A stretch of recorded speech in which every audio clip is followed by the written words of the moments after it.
Working for the professor, they got problem.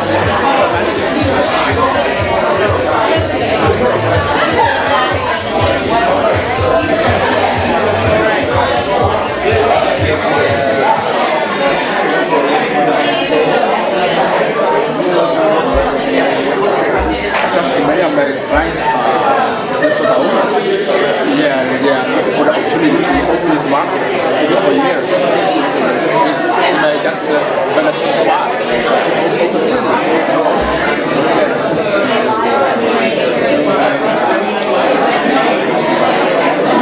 Not learning. Get the news out, get the money, and get the job. For the details, I don't know. The economy is very good,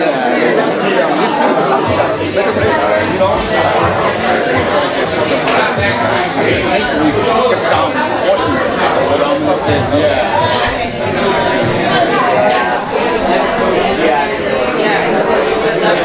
Get some private money from this guy who wants to open business in the area.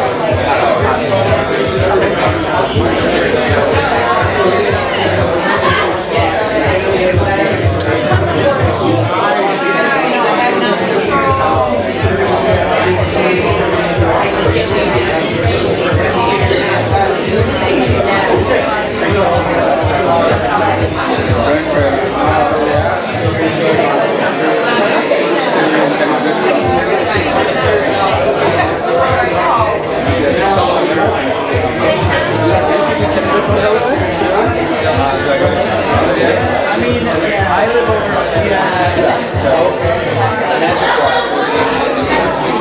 how about the new Journey place? Seafood buffet Journey.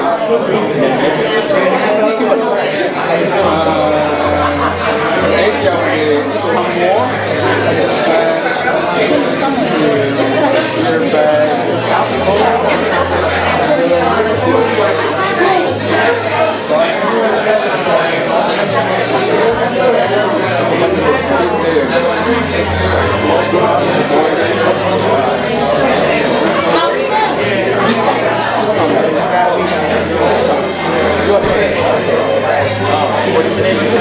Journey.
It's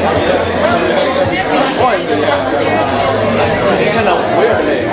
Although they have Chinese later, well, that reason. Chinese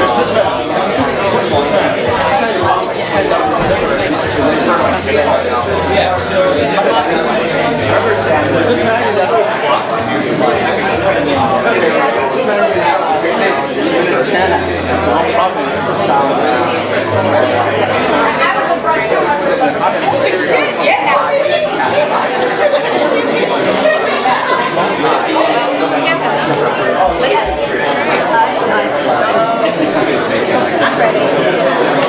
Thank you. Hi, Jonny. My room is Jonny. Nice to meet you.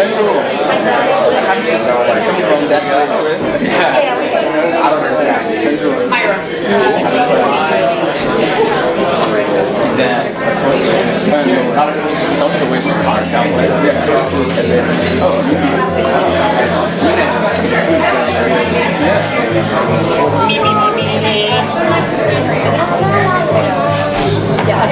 My first roommate. Yeah. Oh, yeah. So she stand up to that.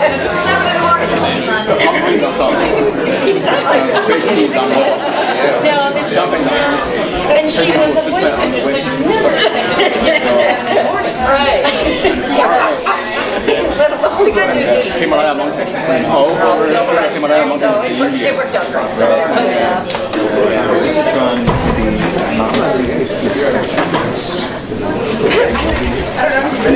great. Hey y'all, we're going to start in just a couple of minutes. If you want to grab seats, if you need water, let us know. But if there are a ton of seats up front, it's less scary than you think it is. But otherwise, if you guys can get seated, we're going to get started in just a couple of minutes. Come forward. It's not scary. See? Oh, there we go.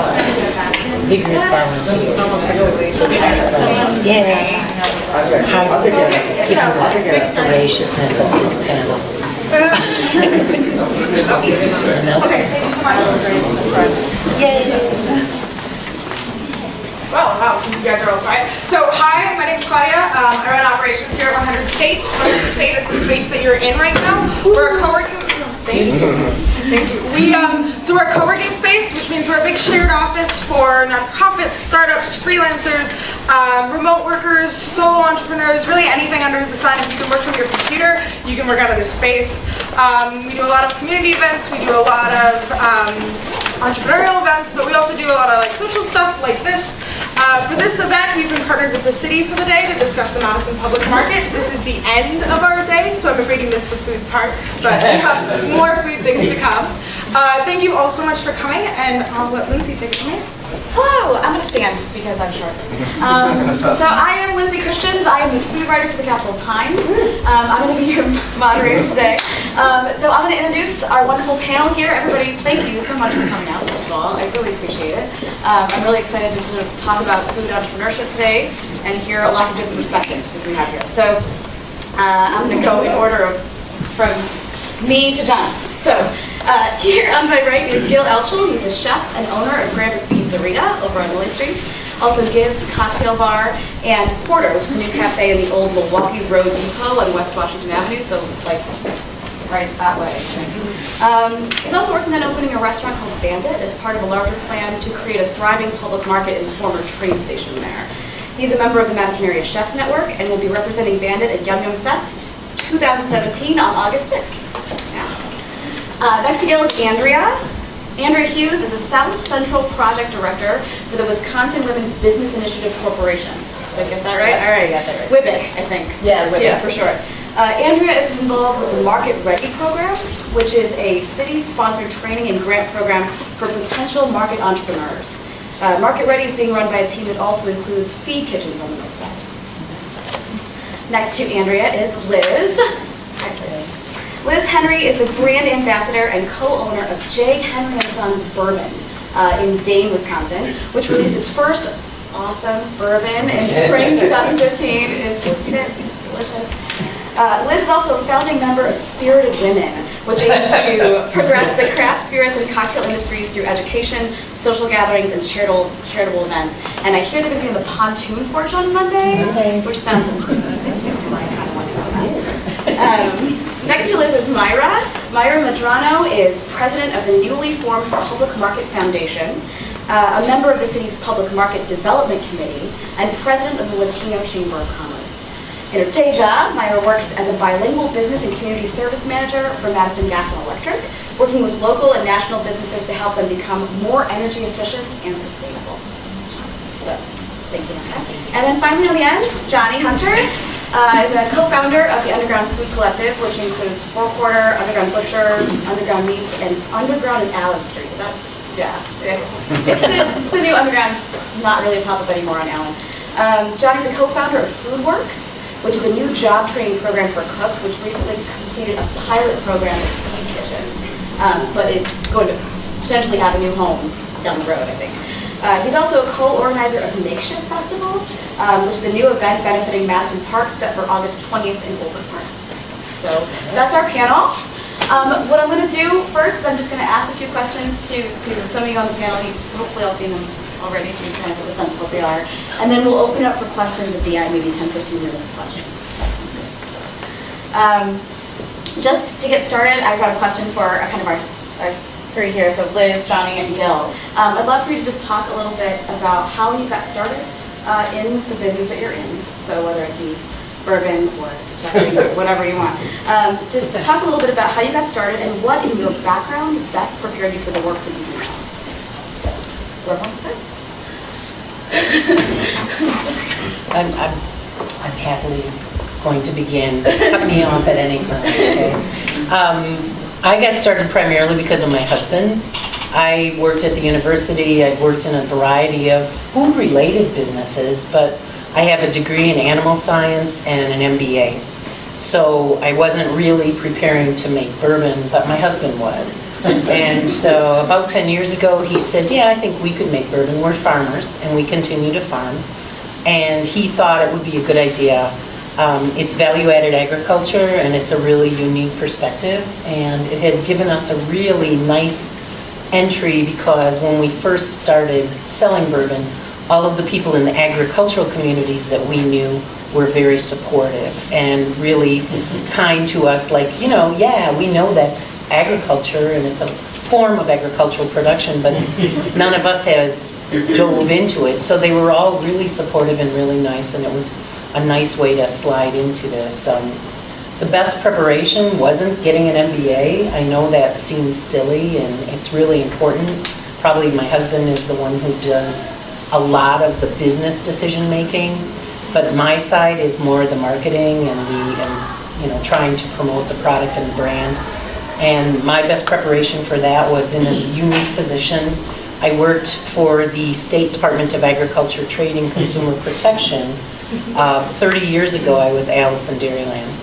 And laugh if you will. You still have the sash? Yes, and a crown and a banner, and there's been debate. And it is still relegated only to women, which is also a big debate. But the job was a most incredible opportunity to promote Wisconsin agriculture, and it was all agriculture and all agricultural production. So it gave me an opportunity to meet with just about anybody I wanted to, as well as people who wanted the department through their marketing arm, which was Alice, to come out and meet with them, and learned about food trade and sampling and dealing with development of recipes and opportunities and meeting with people. So it was a really incredible experience, and it was probably the very best preparation for this current job that we're doing, because it was all about finding resources and showing people what you do and telling your story. So were you also Alice in Dairyland? I was not. Just when I tried.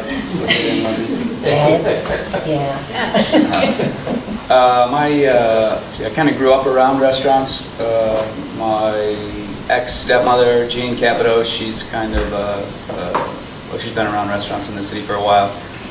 It seems like everybody has ties to Ovens of Brittany, and that's where she got started kind of later in her career. With Joe Krupp and with Monty Shiro and those guys. And her and my dad opened a restaurant called Botticelli's, where the kitchen gallery is now. That was a big part of my life growing up. My brother and I would push scones up to the farmer's market on Saturday and sell bakery.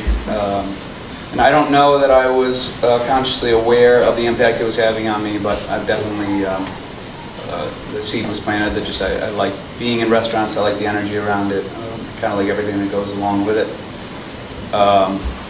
And then I got into kitchens when I was in high school. It was easy work. I was good at it. It was exciting. There was a lot of drinking going on, which was fun. And then just kind of made up my mind I was going to go to business school and then culinary school. And so I went to Whitewater and got my bachelor's in general business with a focus on entrepreneurship. And then from there to Scottsdale for culinary school. Spent a little time in Chicago and San Diego and helped build a kitchen at Mickey's Tavern on Williamson Street. And after San Diego, I just kind of felt like I was ready to have my own place, so I moved back here to just have the support system of my family for just coaching and guidance and whatnot. And my younger brother's found his way into restaurants and bars as well. He's got the Tip Top and Bussey's and now North Street Cabaret, and he's been buying up real estate. So he made an offer on Grampa's Gun Shop, and it just felt like a good space, good size, right location, and I was excited to get something started. So. It all just kind of fell into place like that. Yeah. So I just started cooking when I was in college. I worked in a food cart and then kind of founded like an anarchist coffee shop on campus, and that kind of led to like a lot of what formed the ideals of what we were doing. So it was like this volunteer space where we would do like vegetarian lunch, and it was like we started using local foods, and that was just like so a lot of the community aspect of what I did and cared about from there. We ended up losing the space that we were part of, and after that was done, there was like a group of people who were just like, let's continue to work together and see what we can do with food. So we started cooking for nonprofits and trying to support nonprofits that were in advocacy spaces. It didn't have to be food, but we were like, okay, like, so let's bring food and bring conversation into advocacy. At that point, we, at the same time, like, people were like, okay, well, can we hire you? And we were like, we're not really sure who we are or what we do. And, you know, I was done with school at this point, and I wasn't really sure, other than I knew I wanted to be an activist in the food space. And then, so then we started calling ourselves the Underground Food Collective. It was just a loose group of people who were connected with it. And it wasn't really, it was like people were moving in and out of it really fluidly. And the main constant was me and my brother at the time. At that point, I was like, okay, I'm going to go to grad school. I'm going to get my MPA in public affairs, and I'm going to really focus on policy. And I'm going to get a job in government. I'm going to work on food policy and like kind of spend time here. From there, you know, things kind of started to steamroll on the food side, and like grad school was happening at the same time. It was really difficult to manage both of those and opening the restaurant the second year of grad school, which was hard. So from there, and at that point, like I wasn't really running the kitchen as much. I was a cook, and I was more logistics and kind of systems and stuff. But like I was like the only one who could like really run the systems of a kitchen that was in the group, and so it could work a lot longer, a lot, you know, recognize how to like make things like repeatable and try to do that. So from there, the Underground Food Collective kind of like flushed out into a more cohesive group. We, you know, I had been a vegetarian up until right before we opened the restaurant, and I was, you know, we were working with farmers, and we knew we were going to serve meat, and so we were just like, okay, like let's learn about meat processing. And so we raised some pigs with a farmer friend of ours, and we did the complete process from slaughter to process. And someone from the Department of Ag approached us after we did that and was just like, hey, you know, we want to see the hog industry here develop in Wisconsin, and so here's the $25,000 grant, which I thought was like a ton of money at the time. And so that led us to like founding our meat processing business, and so then, yeah, so we started doing meat processing just because like there wasn't a lot of skilled butchers at the time, and there wasn't like a capacity, so we wanted to control that. So, you know, we got really obsessed with controlling pretty much every step of the processing, in food processing and food production. The only thing that we're not really involved in as a company right now is farming in that way. So from that, I don't know, like from my background, you know, I'm really glad to have an MPA. I navigate bureaucratic institutions all the time. Like I think that's been really helpful with licensing and government, understanding how numbers work. Those things are all really good. So I don't know. I look back on that skill set and rely on it more than most. Well, thank you. So actually, my next question is going to be for Myra and Andrea. I would love if you could maybe talk a little bit about some of the resources available for smaller and startup businesses. So based on the work that you do, you know, if you're meeting with somebody who's, you know, wanting to get a business started, what's some of the advice that you give? What are some of the resources that are available for some small businesses? There's tons out there. I'll talk about a few and save some. Boy, where to start? First of all, well, my organization, WWBIC, the Wisconsin Women's Business Initiative, we're there to help you kind of get the ideas going. We have classes. You can come in and talk to us and say, I've got this idea. Where do I go from here? You know, we start the plate spinning. We try to get you to, you know, having a business plan, what that means. If you need funding, we also have funding. But along with that, when you come into my office, I collect everybody's cards, because somebody may need somebody to talk to about payroll systems. You know, you may need, possibly you're doing food things, you want to open a food cart. Well, then you got to go down to talk to Megan, because you got to get the city's approval on that. You want to make chocolates, or you want to make some caramels, well, then you got to go over to Feed Kitchen, because they can teach you about all of that. If you're doing something you want to sell, food, you know, more on a national level, and you're looking for recipes wholesale, then you got to go to, you know, the Dane County Extension. There's just millions of things that you can do. Coming to us, the other good kind of starting place is the Small Business Development Center at the UW. Those are great places to start. And I'll let you sit, I won't tell them all, so you have a little to talk about. But the idea and the thing that I love about this job is that there is so much working together. You guys are out there, you're thinking about starting a business. It's a risk, and we understand that. Some of you are maybe putting up your homes. You're taking a couple of years without pay, and we so appreciate that. Everybody appreciates that, because you're generating the jobs. You're doing the cool things, you know, so everybody's here to help you do that, because it is a hard endeavor, and we want to make sure that you know, that you're getting along doing it as most efficiently as you can. And so that's why when you look at all these different organizations, from the Feed Kitchen to the city to whomever, working with all of those to make sure that you flourish is kind of what we're trying to do. At the Latino Chamber, it's very similar to WWBIC. In fact, we work very close with WWBIC. But seeing that the Latino food market is actually in the 17 billions nationally, we recognize that it's only going to increase. In fact, it's projected to hit 22 billion in 2022. So everybody knows tacos, everybody knows burritos, salsa, and that's just the Mexican side, right? So we know that a lot of that has actually hit other markets. But as you guys have seen, the tacos and burritos are not ethnic foods per se. They've really become American staples. And that actually has evolved in the last 50 years, right? So a lot of the people that come to us and say, okay, I want to open a Mexican restaurant, we're like, okay, how many more are there already in the city? And we're not here to like squash any dreams, right? But we know as Latinos that come into our organization, it's much more than making that perfect taco, and it's much more than making however awesome your salsa that your abuela came. Like, we understand it's more than that, right? So it's actually develop a business plan, it's actually mentoring, it's actually talking to people who have like sweat equity, like really involved and knowing more about just having that perfect recipe. You know, you mentioned the logistical piece to it, right? That's very important to any operation, to any business. So as a Latino chamber, we have to be able to provide that information in a culturally relevant way, right? We have superb staff, we have bilingual staff.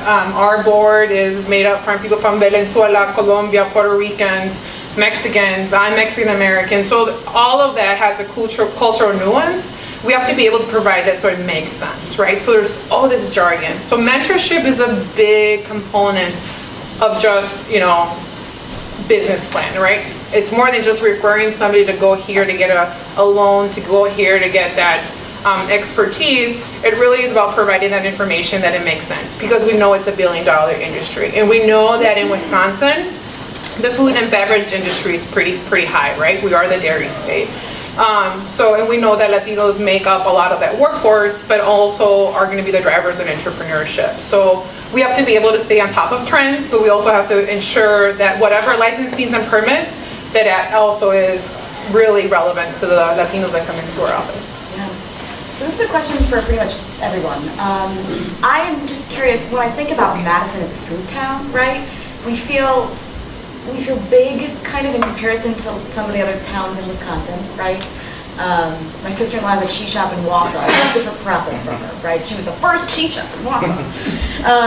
So in some context, it feels like, you know, yeah, we're like a legit city. We're like a big, you know. And then I go to San Francisco, and I look around and I think, oh my God, right? So I'm curious about Madison as a community of food entrepreneurs, as a place where if you want to get a new business started, like if you want to have, you start with a pop-up, you start with getting people excited about your product, or getting people excited about your new restaurant. How hospitable is it? You know, how connected is the community? Have you found? What are some of the barriers to starting a new food or beverage business in this part of the state, in this part of the country? So I don't know who wants to go first. I can talk to some of those. So this is one of the lowest cost regions in the country. So from a consumer point, it's really awesome, and you're getting really high quality products, I think, for a cheaper price than most other places. What it shows, I was looking at studies, it's a lot of entrepreneurs who are in restaurant industry, it takes up to 12 years to break even because of that. 12 years? Yeah, in average, in other spaces, it's 5 to 6 years. So, we're almost double that, so that's a major challenge if you're opening a restaurant. I think we have a really engaged food community whose standards are pretty high. And I think that's good. You can carve out your own niche, but then, I think there is a lot of pressure on price point constantly. I think other things is we have probably a better food community here than cities that are 3-4 times our size. I think we're one of the best food towns in the country for our size, and I think we compete. I look at cities like Minneapolis and Louisville, Kansas City, cities that are getting a ton of pressure on their food, and I think we compete really well, if not better than those places. So it's a lot of things, but then it's also really hard in that. But I've seen a lot of people carve out spaces for themselves really uniquely and do a really good job on that. So. Any other thoughts on that? I just think that if anybody's contemplating, if people are here contemplating starting a business in general, starting in the food industry is probably one of the hardest. I don't know if I'm counter to what the rest of you are saying, but one of the hardest areas you're going to start in. And we're involved in alcohol, which just elevates the rules and regs and the difficulties a little bit more. I would say that I'm totally amazed that we made it this far, because there are so many things that you could get tripped up on, and some of them are ridiculous. And when you're talking about alcohol, it's pre-prohibition laws that have not been changed and have not been updated. Right now there's a big turmoil going on because the big distributors are trying to insert something into the budget bill so that it doesn't get debated and it doesn't get connected. And it all has to do with kind of crushing small breweries, craft wineries, and craft distilleries. This is federal or state level? It's both. And so it's at the state level right now. We have great relationships. We are very fortunate that the relationship we have with our distributors is positive and good, and they've been really helpful and supportive to us. But the other side of that is they take a big chunk of our proceeds for not a ton of the hard work and the blood, sweat, and equity. And so from the alcohol side, it's like really hard. I don't know how people make it.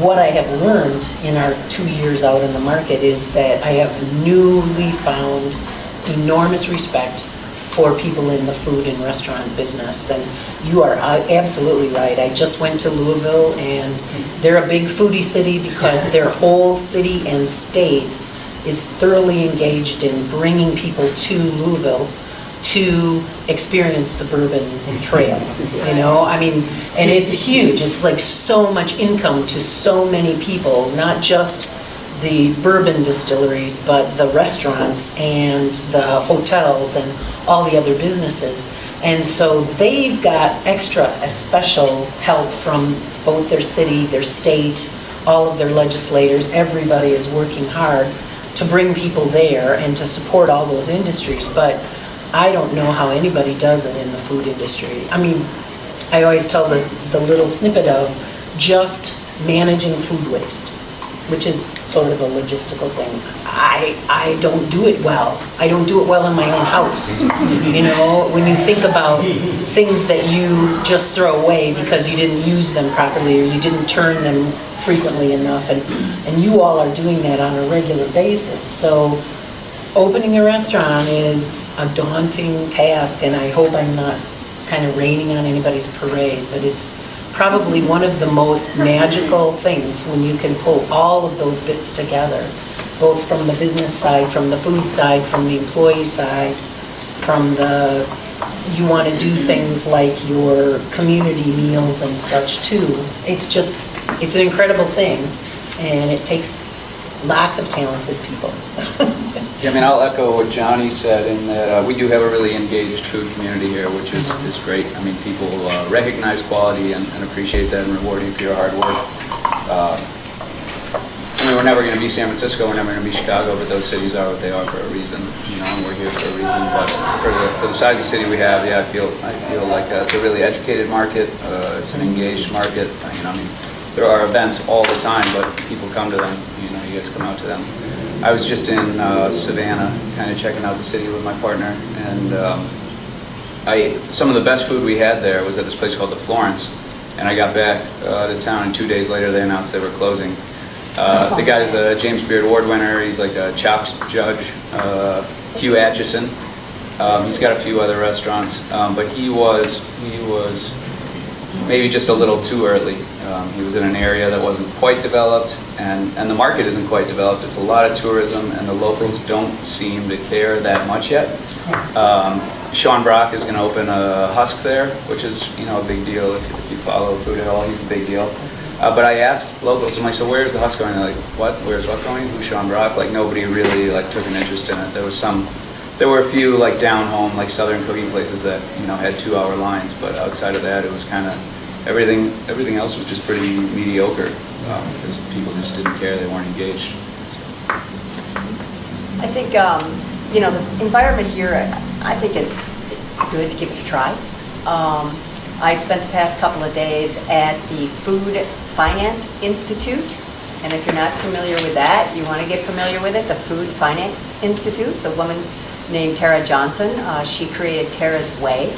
And her goal is to take companies that are already kind of up and running, we've had a couple of years, and to turn it into, you know, the regional national sales. That's what she did with her way. And it was interesting listening to her story because, you know, what we see with people is they don't keep track of their books, so they really don't know what it's costing them to make this, or they don't market. Those are the two things. They don't really know. They say, well, everybody wants to buy my product.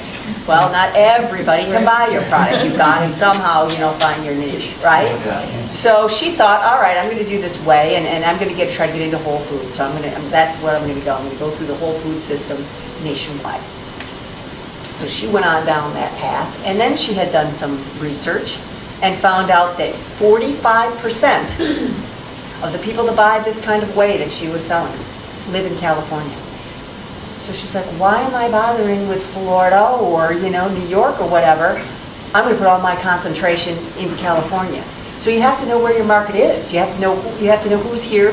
How do you fit in the food spectrum of what all is happening? if there's already these types of great restaurants, then fit in here, you know? You can't always take your passion and your best salsa and just expect that everybody's going to love that. You know, you have to have a business model. There's a difference between having a hobby and something that you love and you love to make and doing a business, because you're looking for an opportunity is what you're looking for if you want to make money, if this is what you want to do. If you want to have a nice little restaurant and your pals come and you do you, that's great, but you gotta look for the business opportunity. But there are people out there that help. The Finance Institute is out there to help. The university is out there to help. I would recommend that, if you're just starting, trying to do this, that you talk to, you come to this, bravo. You guys are above all the rest of them because they're out drinking beer in the park and you're here drinking beer. So, but it's a start because you got to connect with people and you got to start listening. You got to figure out what's going on, and the only way you can do that is to talk to everybody and find out, because there's money out there. There is some grant money out there, but there's people to help you. Just like Jonny was saying, oh wow, all of a sudden you got the ag department and they really want to, they want to get their hog production up. So they're looking for somebody that can help them do that. People want to work together. You just got to find who you can partner with to help you move forward. And that's Myra. Nope, I echo everybody on the panel. Yeah, so just from your perspectives, what are some of the barriers to entry? Like if you're getting started in this business, I mean, you talked a little bit about, people aren't marketing, they're not tracking their books. What are some of the barriers that kind of pop up? What were barriers, if you had your own business, what were barriers for you? Like, what are things that you think that are keeping people from starting business? Not sure if everybody noticed, but I think Wisconsin recently overturned the ability to sell baked goods from your home. So I think I would imagine that some of the challenges is be able to have all food production be via a commercial space. The people that we work with, majority of them kind of have always had this special inkling to provide food, right? To break bread at various tables, but some of the nuisance around these zoning and permits and licenses, I think, from the people that have come to our chamber for technical assistance, that has been a very big reality check, right? That, what do you mean I can't just make this at my house and sell it, right? How do you expect me to test the market if you won't let me sell it in smaller batches? So I think a lot of that for at least the people that we serve at the Latino Chamber tends to be kind of like, I don't understand why would government limit you, right, to only be able to have your business in these types of markets. Any other thoughts on barriers? Just very specifically for me, Williamson Street, Marquette neighborhood is a tough neighborhood. It goes both ways. It's a great neighborhood to be in. But there's a board that they kind of, I love what they do. I think, I think they're starting to lose actually with the more high rises that are, condo buildings that are showing up on Willie, but they're there to stop as much of that as possible. But sometimes they just kind of look at everything as Plan B, for instance, like they had a problem. So I wanted to open a pizzeria and sell beer till 2 in the morning, and they were thinking I was going to be a crazy club. There's challenges everywhere, things you don't expect. I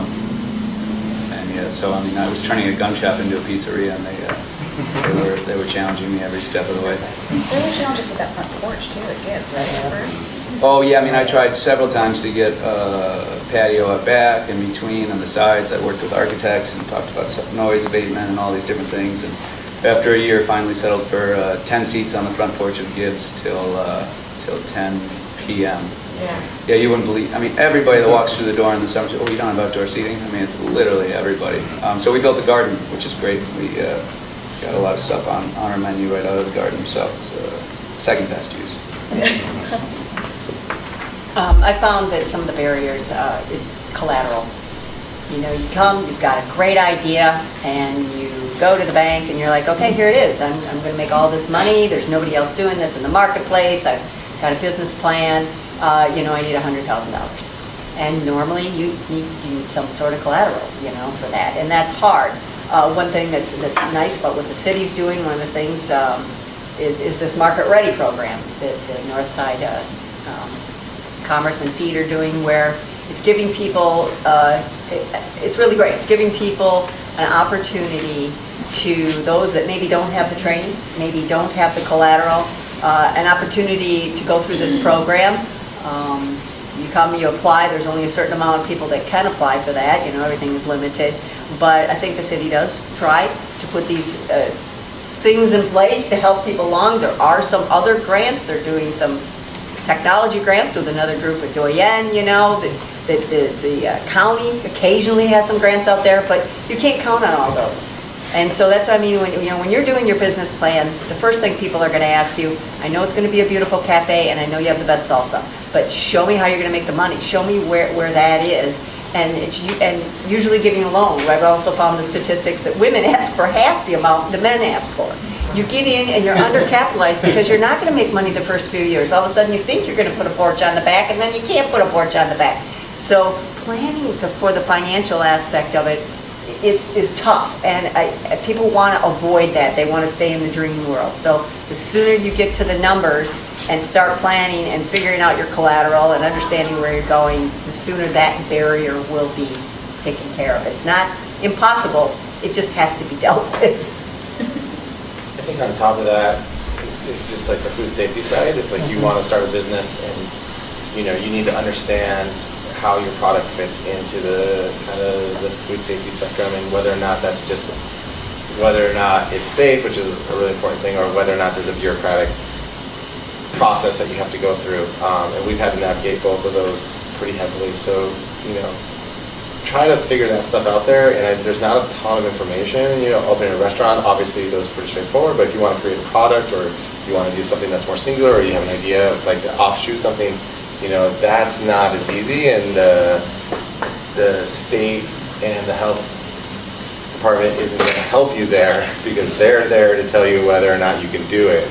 You have to prove your point. So, there's some resources at the university that are helpful, there's some resources at the state that are helpful, but I think understanding exactly how your product fits into that is super key, because, I've seen people put a lot of money into equipment, infrastructure, and not know whether or not their product can fit into certain segments, and they could make a lot more money just because they don't understand how to, categorize their product or talk about their product to their, health inspector or department regulator. So. Our biggest barrier is navigating, like getting through those things. And even with all the help, you're right, there's a ton of help out there. There are a lot of places you can go, but you could spend your whole year chasing your tail around, because if you go to the Department of Financial Institutions and say, so I have to register as an LLC and I have to do this and that, and everything only costs $25. It's not an enormous expense at that level, but then they don't necessarily tell you that you also have to apply for this registration and that licensure and this other thing. And there's no one place, because every one of us is different. So there's no one place that has a map. Do this, check that off. Do this, like your metrics aren't being evaluated for your first year or two while you're out there spinning your wheels doing a day job also. That said, the number one thing that'll benefit you, or the least barrier, the biggest support, is events like this, collaboration. And I think Madison is superior on collaboration, on getting people together.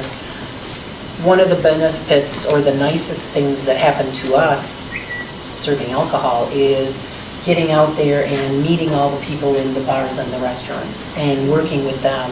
And there's creativity, and there's innovation, and there's collaboration going on at every level. So far, everybody that we've worked with has been fantastic. And sometimes we'll come in and we're like, okay, what do you want us to do? And somebody will say, well, you can't really do it that way. Or our experience is this. And that's invaluable, because when people tell you what you can't do or how they did it and it failed, it's wonderful. You've already been given 6 months' time that you didn't have to invest in trying to chase your tail. But it's really hard to figure out all of those regulations. And down to, we got a ticket because we put up a sign at the entrance of our farm to encourage people to come in and go to our tasting room. And we put it up and it's very tasteful, and it's not on the highway, it's on our road, and it's back behind stone gates. And we got a ticket because it's too close to the middle line of the street or the road. You didn't even get a warning, you got a ticket? No, we got a ticket. And with the ticket came, take the cement posts out and move it back. It wasn't encumbering anybody, it wasn't doing anything. There's no midline on our road, that was my issue. There's no line. So how the heck could you measure that if you didn't actually know where it was? Stuff like that really torques you off. Is that its only technicality then? And it was something where we were supposed to apply, we were supposed to go to a meeting, and our town board is fantastic, they've been really great to us, but I applied for a sign on the highway. We have to pay for that. We have to pay thousands of dollars to get a sign on the highway that says that way, or a little arrow pointing that way. We got rejected. Why? Because we're not regionally significant yet. What makes you regionally significant? Why wouldn't you want, we got rejected by someone in the Department of Transportation. Why wouldn't they want people to know which way to go and make it easier for people? So it makes you a little crazy. Yeah, I think I get in trouble for that. Because that's the other side. No problem. Are you with the Department of Transportation? Because we'll talk I've done it after. myself a few times. A lot of times it's Saturday, Friday nights in the bar. So one of the things that we are kind of here to talk about today is the public market, right? And plans for the public market. I was just, as I mentioned, I was just at San Francisco pitching to get a conference in central Wisconsin next year. And one of the things that I was using to pitch is this like largest producer-only farmers market in the country. Like, I'm so proud of that. I'd love to be able to sell that, as part of this town. But I wonder, like when you think about, a market train station or a public market on the east side, like, I'd love to hear thoughts about the need for that. Who you imagine might be there, like what it might look like in 5 years, like what you'd like to see, what each of you would kind of like to see. I was looking at a vendor, like potential vendor survey that went out, and it was like all emojis for like what people said they wanted to do, and there were a lot of artists who want to be in that market, and I was like, huh, yeah, all right, like 28 people or whatever said they want to be artists. So I'm curious, just from your own perspectives, like, what do you see as the need for the public market, and also, kind of, if we're gonna go back into dreamland a little bit, like, what does it look like? Who's there? What's it like? Well, I've been there, so I've been in that dream world, so I actually will defer to the other panelists, because I'm curious to know what their thoughts are on what the public market, a Madison public market on the east side Has your should dream look world, like. been changing over the past few years? People have lots of dreams. People have different visions of what a public market is, right? And what it isn't. We always talk about what it is, but we never talk about what it shouldn't be. So anyways, I would just like to hear what the other panelists think a public market in Madison should be. I think for me, the word that comes to mind is diversity in all levels. Diversity of the shop owners, diversity of the products, from art products to raw products to restaurants. I think that's what would make it most energized, is a constant vibration of diversity. Yeah. So I think there was a study that came out recently, and they were talking about like food carts as a metric of increased diversity of ownership in towns, and how the less regulation they have around food carts, the more diversity you have there. And I think that's because it like lowers the barriers to entry and that. And so I think the public market can produce that type of opportunities by building in infrastructure, and by, instead of having to like purchase your own brick and mortar and you have to put in everything, it's like you're spending a lot less money to do that. And so give an opportunity for more people to try to do it. And I think that could lead to, some really awesome trends in food, where it's like, you're seeing like more focused, specific, you're not just seeing, okay, like everyone wants Mexican food. You're like, no, I want to do like a really regionally specific thing and really focus on one thing, and I want to see that produced there. So that's my excitement about the public market, is maybe we get to see people who are super passionate about stuff have an opportunity to like do something that they're really proud of. I think that would bring success to it, because I think then it would draw, because I mean you're going into probably the most like densely populated food space in the city right now, and not necessarily the population. I mean, it's like, so like Shake the Lake is tonight, and they're gonna shut down John Nolan, which will kill the east side, because the west side comes to like populate that. So it's like, you still have to pull from the west side to make east side businesses successful. And so I think that if we don't have like really extraordinary, awesome businesses that are pulling to the public market, then that's gonna be a failure. If it's just, you know, if it's just cheese curds and beer again, you know, you can get that anywhere. So, you know, I really hope that, you know, passionate entrepreneurs are able to find space there. I'm passionate about the public market because I think it's an opportunity to reshape kind of institutional food in Madison, because we're building all this infrastructure into the public market that could then allow us to do processed food for the Madison School District. We're going to do processed food for the University of Wisconsin, the hospitals and large businesses there. So.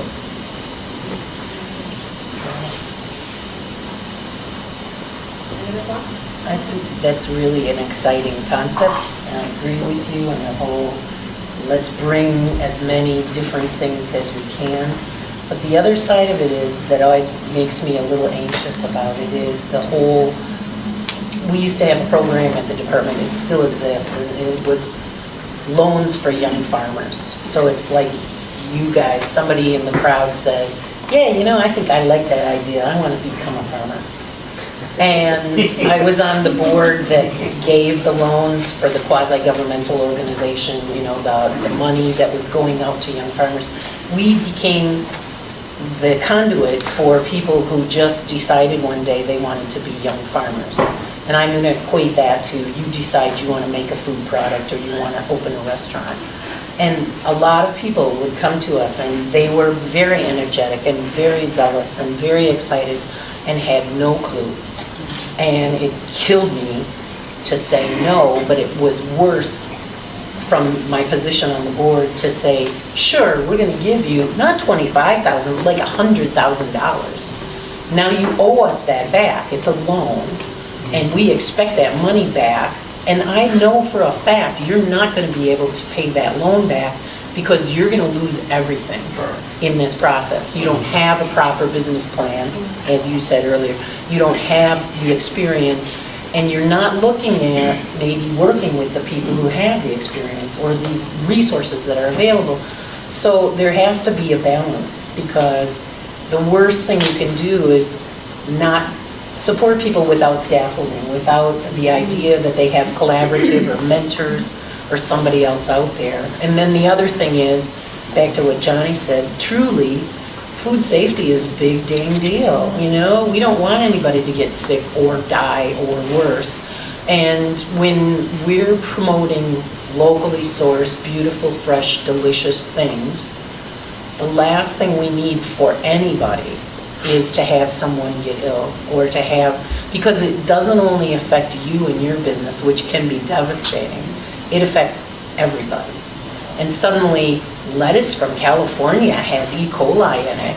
Now nobody's going to eat lettuce, or nobody's going to eat spinach, I guess it was, for a long time. And they're, okay, great, that supports the local industry more, but the problem is, we don't want to, you know, the rising tide lifts all boats, but the sinking tide lowers them all, and you don't want everybody sitting on the beach stranded, because all of us are now lumped into that. And when somebody goes to one of these public markets, when they watch people throw fish at the Pike Street Market, they have a confidence that they're not going to get the one that 27 people have handled, right? I mean, they're not going to get something that's dangerous or unsafe or has food diseases, foodborne illnesses in it. So try to maintain that balance, the cognizance of we want to be wholesome and fresh and safe also, and we want people to succeed. And the best way to succeed is to have a business plan, to have mentors and advisors, and know that you're going into something that could be past performance is no predictor, but you don't have a past performance, that's a challenge too, you know? Yeah, I really like the idea of, I mean, as we talked about barriers and just having collateral and things like that, giving people the opportunity to get into business on a smaller scale with less investment. It's a little piece of what we're trying to do down at the train station. So we opened a coffee shop just because that space cleared up first, and we're going to add a restaurant down there, a kind of 150-seat restaurant. And then we're going to glass in the train station and move the train cars, and it'll be glass that can open and close, and put a boardwalk in. And we're going to white box essentially 9 market stalls, and my ambition is to create a 6 to 7 day a week, year-round kind of representation of what you can get at the Dane County Farmers Market. So we'll have, it'll be like a mini Pike's Place. I think Pike's, there's only so many different vendors, there's just a lot of duplicates there. Right. So we'll have a seafood stand, we'll have a meat stand, we'll have a produce stand. And in the case of produce, it's not like one farm, because one farm's not going to give you the diversity typically that you want year-round, but it's somebody that is excited about produce and has a relationship with a lot of different farms and can source from them and, you know, put on a beautiful show that people want to come see. And then like Dan Fox is interested in having an outpost for his meats. He's expanding pretty rapidly. But then we'll have another 6 stalls that are just kind of uniform, and they'll have hand washing stations, and they'll have utilities, and they'll have this. And you just bring in your own refrigeration or whatever you need, and there'll be shared ice and shared walk-in space on site too. So if somebody wants to start an ice cream business, or somebody wants to start a flower business, or we've talked to a few different people like that. It's still a little too far down the road to start moving on it, but yeah, I like the idea of somebody. I mean, you bring in coolers and signage, and you can have your own business. You know, maybe start something there and grow. Well, if there's no more thoughts from the panel, I want to open it up and see if there's any questions. Well, just one side note. I scrapped money for Grampa's from everywhere I could get it, and I did borrow money from WWBIC. Oh, nice. It was a lot of work. They required more paperwork than anybody else I went through, but it was definitely helpful. Well, Whittick's the one you don't have to pay back the loan. These guys, they wanted their money back. Yeah. Well, you're not a friend of Scott Walker then? Not to my knowledge, no. Yeah, did you have a question, Becca? Yeah, so I guess I was just wondering, like, what gets you guys up in the morning to work 16 hours to, you know, like, take these risks and to do, like, all the things that you do? Yeah. Right. And 3 other things. Well, you know, I mean, I think when you get frustrated when something doesn't work out, right? You're like, why don't we have a public market? Like, we're Madison, you know, Milwaukee has a public market. Why don't we have a public market? So you get like frustrated, right? And you're like, there's so many opportunities where you see a lot of empty storefronts, right? And you're like, so there's a disconnection. And I have to applaud Milwaukee's public market. They're doing their thing, but I think there's opportunity for us to do even better thing, right? Yeah. So let's connect the local farm. Like, I think the farm should be heavily present at the public market. And I kind of said this out loud many times, and I still haven't gotten screamed at, but we have enough Badger gear, right? We have enough Packer gear. We have enough State Capitol, Mona Terrace. Like, I think we need to talk about the farmers. Like, there's a lot of multi-generational farmers here that should be at the public market, right? And that's what will make Madison's public market different. So it's the ability to fix something that has not fixed itself for a long time. And believe me, I don't get up to eradicate poverty, right? Poverty's been around for thousands of years.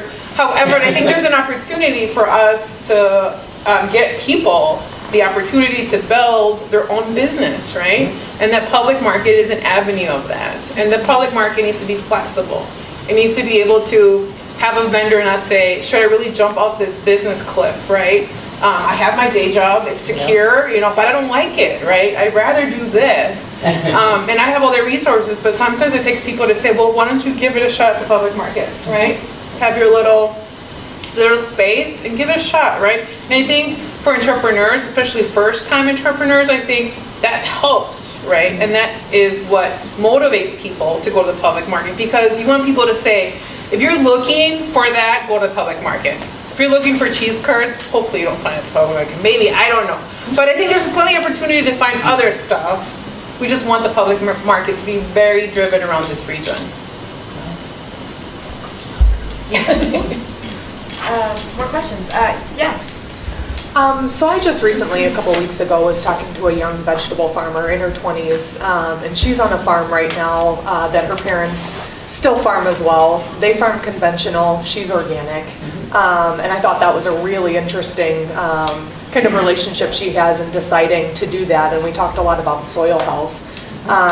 So I kind of want to talk about sustainable agriculture and how you guys are helping these young businesses that are having a really hard time making money in their first years and maybe have to make some of those decisions to take the easy way out or the cheaper way to start that businesses. How are you guys emphasizing sustainable agriculture? It's on our side regarding our business, not so much that we're supporting somebody else because we grow all the crops on our farm. So it's sustainable because we've been farmers forever. We raise seed corn, which is very different from the other crops. But then we grow all the crops for the bourbon, the corn, which is an heirloom variety developed at the University of Wisconsin. The rye, which is another variety developed at another ag station from the University of Wisconsin. We're trying to find a wheat right now. So more of our work is going back to the university and supporting some of their research projects and trying to keep them progressing through with maintaining these heirloom varieties. But your point is an excellent one. I know a lot of farm families who our sons didn't want to be seed corn farmers. You know, they didn't look at our business and my husband getting up at 5 in the morning and working 20-hour days and go, yeah, let's do that. That's what we went to college for. They now want to work in our business.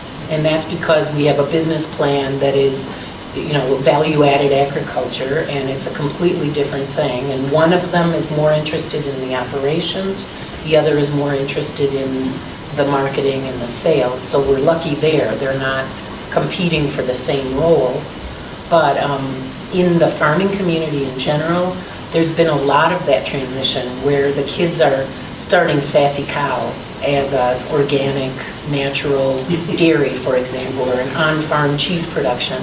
And the reason they're doing that is because the markets are changing, and mom and dad may never have said, yeah, let's go to organic, and some of us, you know, people at my age still scoff, not at going organic, but at how much harder it is.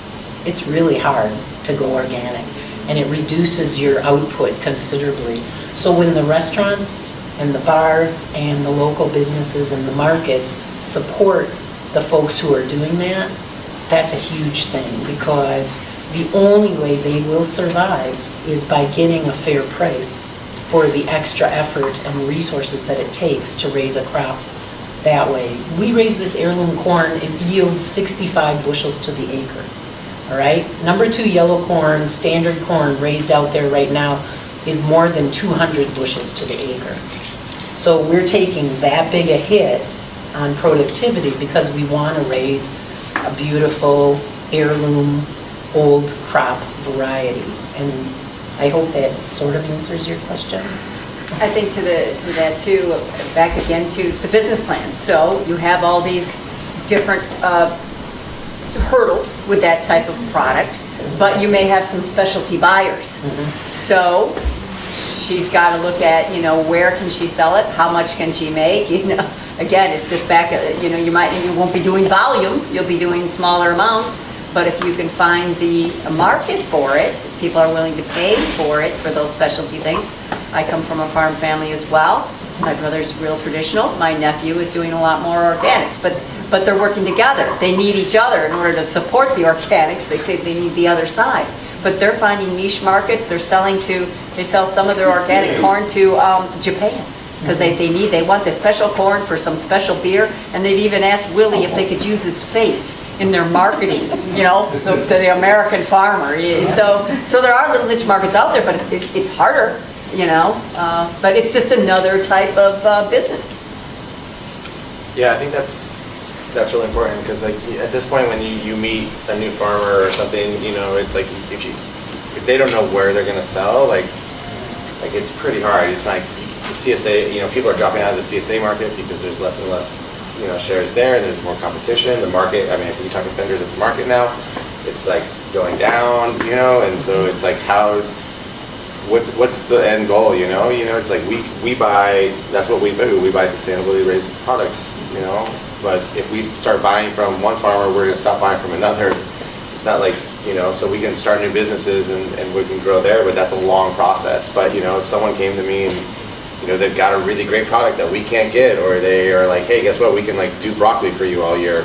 You know, those are types of things that like might have a lot of things there. So, I mean, it's gotta be some, they've got to be bringing some of the kind of entrepreneurial like market understanding to us on the sustainable side, because, you know, if you're just, you know, it's like if you're just doing a sustainable product and you're working all this time and you're like, okay, I need to make $67 a pound on this to break even, you're not going to have a large market on it.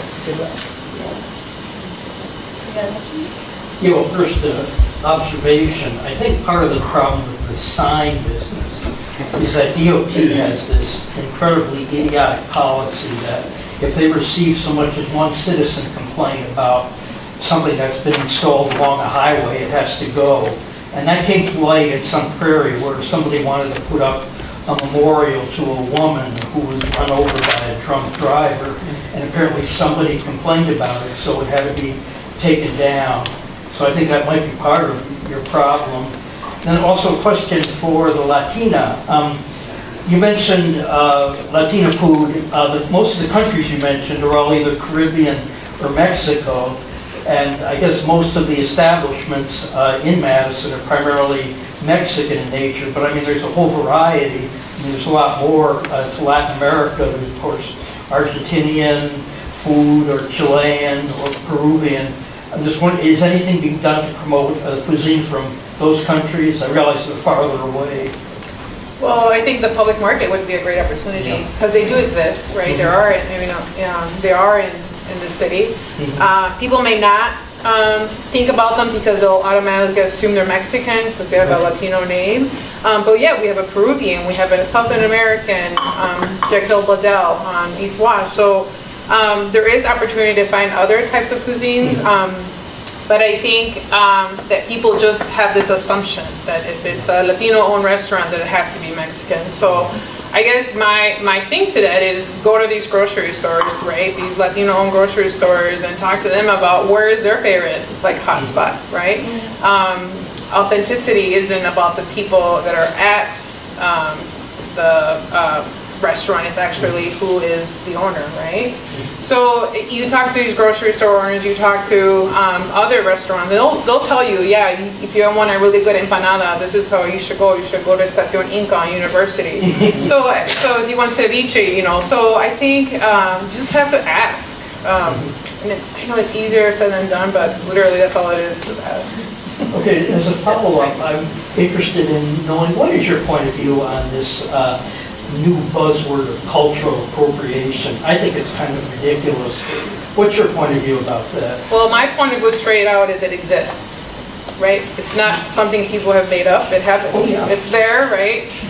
The fact is, we just now, you know, this generation have began to call it out, right? And people don't like to get called out on. And that's the only thing that people, just gentrification, it exists, right? It's out there.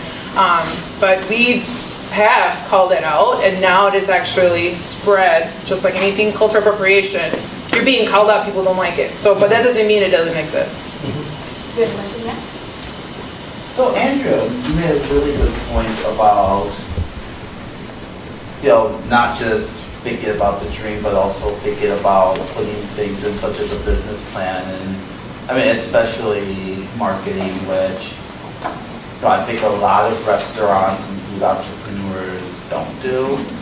So what resources are out there and what education is out there for someone that would be seeking to better market their business? Well, you're a great resource, for one. Does wonderful web pages for people. Does some of our classes. Also speaks at the Dream Bank, if you guys ever see any classes there. You know,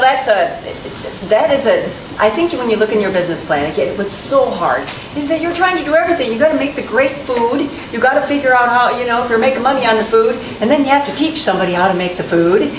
So you're dealing with employees. You're dealing with so many things. So I guess in terms of resources, continually to educate yourself, but you got to figure a plan to educate yourself, or put in your plan to hire somebody else to educate it, because you can put your Facebook page up there, but we all know you got to keep it rocking. You got to do things with it. You can say, hey, I'm going to open a restaurant, and I bet you that Lindsay will write about me because I'm opening a restaurant, and she might do that. But how do you get her to write about it the second time? You'll get your first pop. Everybody's excited, but what do you do to make a plan to get that person to write about you again? What's special about you, So WWBIC has classes, we've got tons of them. And so does the Small Business Administration has classes. They have them, the SCORE everybody has them. I think you have to designate that. And you have to think about it before you open, because again, you're going to open, you're going to be so focused on the operations that all of a sudden you're going to get that pop and then it's going to drop. So what do you do? Make a long-term plan and figure out if you're not doing it, get your cousin to do it, get an intern. Interns are there's a lot of great kids that want to come out from MATC, from the university, and if you can design the plan and say, okay, for this quarter, your job is to go to all the corporations, because I'm a caterer and I want the list of all corporations coming in here. So if you can focus that, again, you are the leader of this organ, you're the CEO. You're not the guy making the food. Once you, start to move to different levels, and you got to be able to either hire somebody else to do that, but marketing is key. So please pay those interns. Don't expect them to do Well, yeah, it. I think it's about time to wrap up here. So thank you everybody for coming. Thank you to my amazing panel. Thank you to all of you. I also want to thank the City of Madison and the Public Market Development Committee for helping to fund this wonderful event. So thank you, everybody.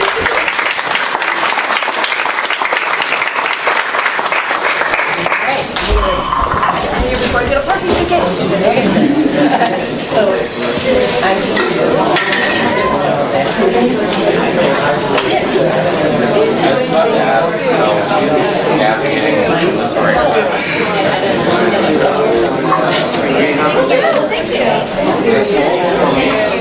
I was going to say at my last thing, enter a competition or apply for